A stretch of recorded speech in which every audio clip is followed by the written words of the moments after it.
Hey, how's it going? Thank you for joining me on this week's episode of The Real Deal. Hope you guys are having a great Friday.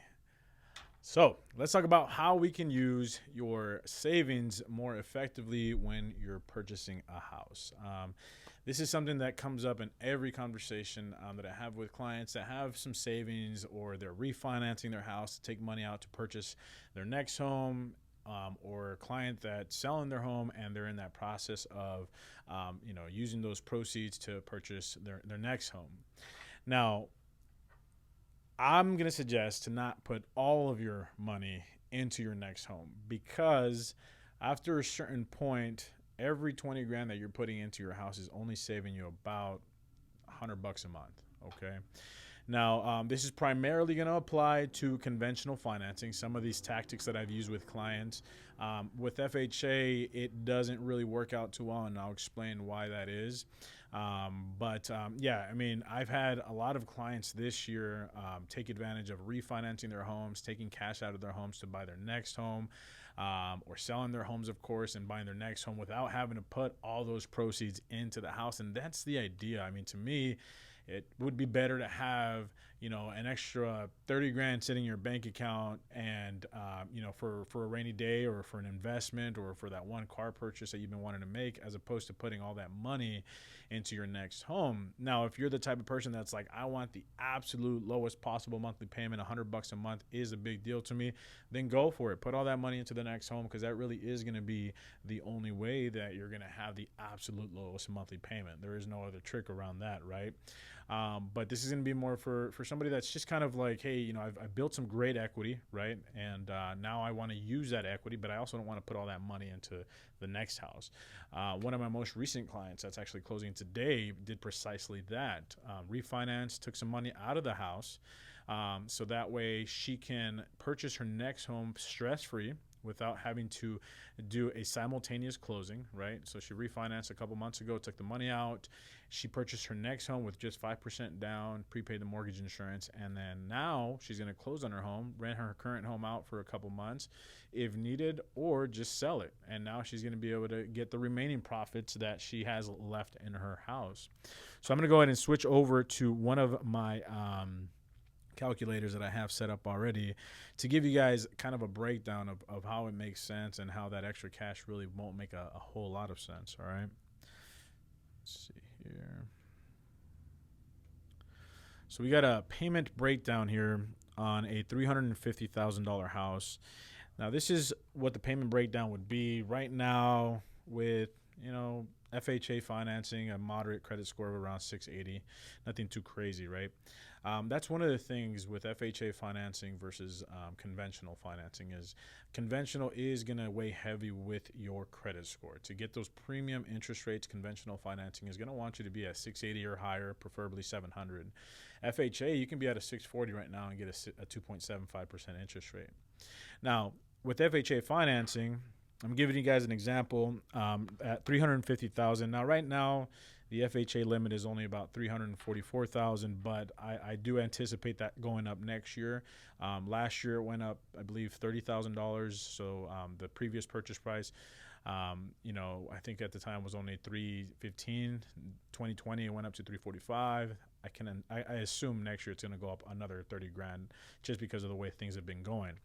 With that being said, just to keep the numbers simple, let's keep it at 350. And we're talking about somebody putting, their own down payment. This is not down payment assistance. With down payment assistance, interest rates go up a little bit, not much, but they do go up. So I'm just giving you guys kind of best case scenario. This is a pretty accurate number on a $350,000 house. Somebody, FHA financing around a 2.75% interest rate. Now, this PMI rate that you guys are seeing right here, that's $239 a month. As you guys know, when you're buying a house and you're not putting 20% down, typically you have to put that, you have to pay this monthly private mortgage insurance, this monthly PMI.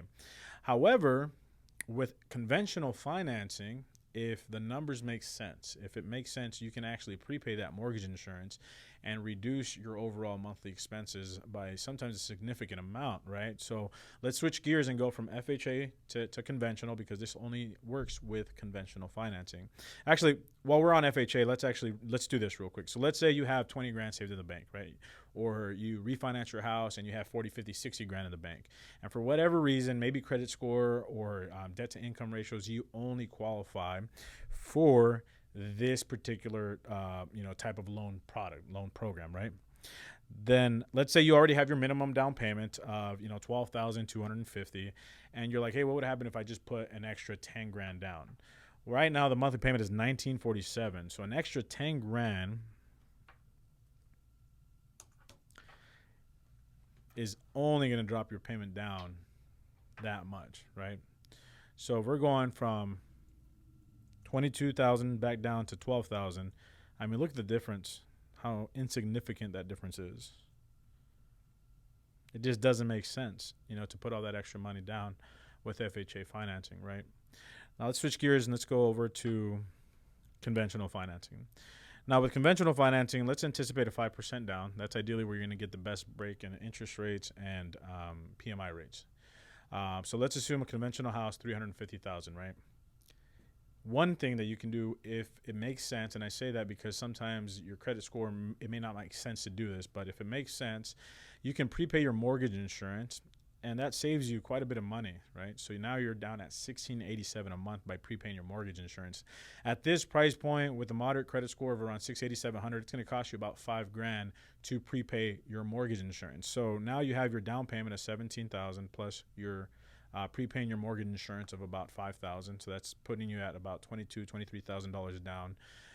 But you saved a lot more money with prepaying your mortgage insurance. Your monthly payment's all the way down to $1,687.